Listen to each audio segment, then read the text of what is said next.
ಚಿಕ್ಕಬಳ್ಳಾಪುರ ಜಿಲ್ಲೆ ಶಿಡ್ಲಘಟ್ಟ ತಾಲೂಕಿನಾದ್ಯಂತ ರಾತ್ರಿ ಸುರಿದ ಧಾರಾಕಾರ ಮಳೆಗೆ ರೈತರು ಕಂಗಾಲಾಗಿ ಹೋಗಿದ್ದಾರೆ. ಬಿರುಗಾಳಿ ಸಹಿತ ಆಲಿಕಲ್ಲು ಮಳೆಯ ಅಬ್ಬರಕ್ಕೆ ಮಾವು ದ್ರಾಕ್ಷಿ ತೋಟಗಳಿಗೆ ಭಾರಿ ಹಾನಿಯಾಗಿದ್ದು ತೋಟಗಾರಿಕಾ ಬೆಳೆಗಳು ನೆಲಕಚ್ಚಿವೆ. ತಾಲೂಕಿನ ಕೆ ಮುತ್ತಕದಹಳ್ಳಿ, ಕನ್ನಮಂಗಲ ಹಾಗೂ ಚಿಂತಡಪಿ ಭಾಗಗಳಲ್ಲಿ ಹೆಚ್ಚು ಮಳೆಯಾಗಿದ್ದು ಮಾವಿನ ಮರಗಳಲ್ಲಿ ಫಸಲು ನೆಲಕಚ್ಚಿದೆ. ಇದರಿಂದ ಇಕ್ಕಟ್ಟಿಗೆ ಸಿಲುಕಿರುವ ರೈತರು ಸರ್ಕಾರದಿಂದ ಪರಿಹಾರಕ್ಕೆ ಒತ್ತಾಯಿಸಿದ್ದಾರೆ.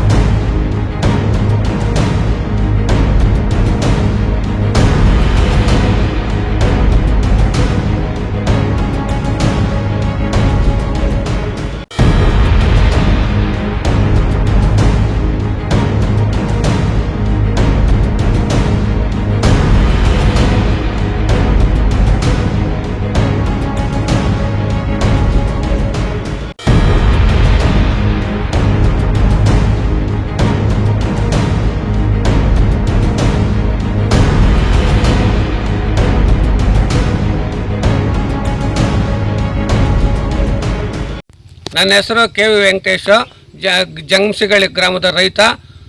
ನಾನು ಇಷ್ಟು ಮಾವು ಫಸಲು ಹಾನಿಯಾಗಿರೋದ್ರಿಂದ ನಿಮ್ಮ ಗಮನಕ್ಕೆ ತಂದು ಇಷ್ಟು ಮಾವು ಆಲೆಕಲ್ಲು ಬಿರುಗಾಳಿ ಸಹಿತ ಜಾಸ್ತಿ ನಷ್ಟ ಅನುಭವಿಸಿದ್ದೀರಿ. ಅದರಿಂದ ನಿಮ್ಮ ಗಮನಕ್ಕೆ ತಂದು ಸರ್ವೆ ನಂಬರ್ಗಳು ಚಿಂತಡಪಿ, ಕನ್ಮಂಗ್ಲ, ಗೊರಮಡುಗು,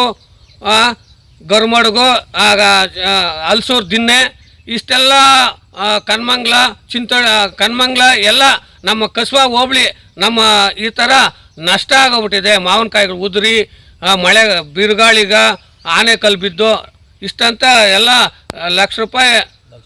ಲಕ್ಷಾಂತರ ರೂಪಾಯಿ ನಮ್ಗೆ ನಷ್ಟ ಆಗುತ್ತೆ. ಇದಕ್ಕೆ ನಿಮ್ಗೆ ಸಂಬಂಧಪಟ್ಟ ಅಧಿಕಾರಿಗಳು ನಾವು ಗಮನಕ್ಕೆ ತರ್ತಾ ಇದ್ದೀರಿ.